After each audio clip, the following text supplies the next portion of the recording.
जर तुम्ही राज्यसेवाची तयारी करत असणार तर आता आपल्याला आपलं वाचन हे खूप जास्त वाढवावं लागणार आहे.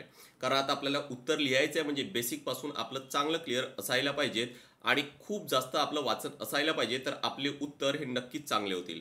पण एक प्रॉब्लेम सर्वांसोबत होत असेल की सकाळी किंवा दुपारी एक सब्जेक्ट वाचला, एक टॉपिक वाचला, कन्सिडर करा की पॉलिटी वाचलं किंवा इकॉनॉमिक्स वाचलं, सायंकाळी आठवण्याचा प्रयत्न करताय किंवा दुसऱ्या दिवशी आठवण्याचा प्रयत्न करताय, आठवत नाही आहे.